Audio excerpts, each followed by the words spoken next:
तो भगवान ने अपने आप को अनेकों रूपों में मानो इसलिए कर दिया कि जिन लोगों की जैसी कामना हो उस हिसाब से उस स्वरूप की पूजा पाठ करेंगे तो उनकी कामना बहुत शीघ्रता से ही पूरी हो जाएगी। सुखदेव कहते हैं सुनो, जैसे ब्रह्मवर्चस्य कामस्तु यजेत ब्राह्मणस्पतिम् इंद्रमिन्द्राय कामस्तु प्रजा कामः प्रजापति।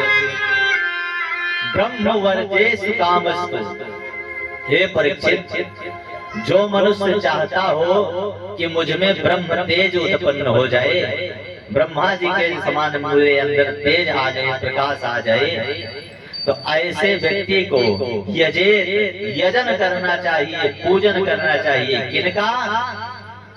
ब्राह्मणस्पति, ब्राह्मणों के पति बृहस्पति देव का। किनका? बृहस्पति देव का। जो चाहते हैं कि मुझ में तेज उत्पन्न हो, उनको बृहस्पति देव का पूजन करना चाहिए।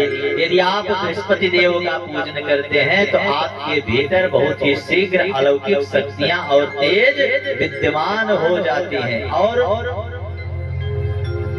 यदि आप संतान की अपेक्षा करते हैं, आपको संतान नहीं है, तो किसका पूजा पाठ करना चाहिए?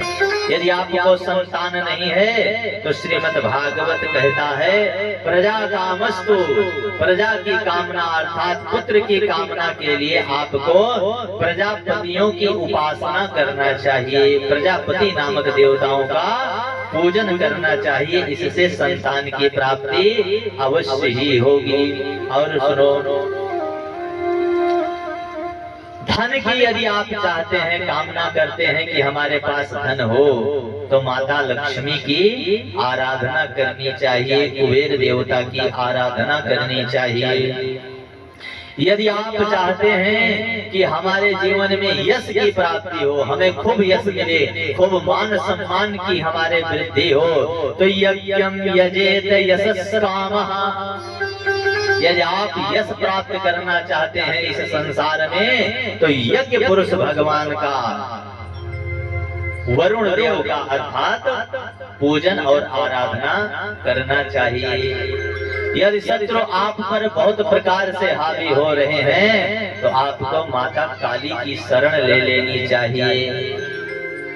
माँ काली आपके शत्रुओं से रक्षा करेंगी। तो सुखदेव स्वामी कहते हैं परीक्षित, इस प्रकार से भगवान ने अपने को ही अनेकों रूप में विभाजित कर दिया कि मनुष्य का जैसी कामना हो उस हिसाब से उस स्वरूप की मेरी पूजा पाठ कर ले तो उसका शीघ्रता से मनोकामना पूर्ण हो जाएगा।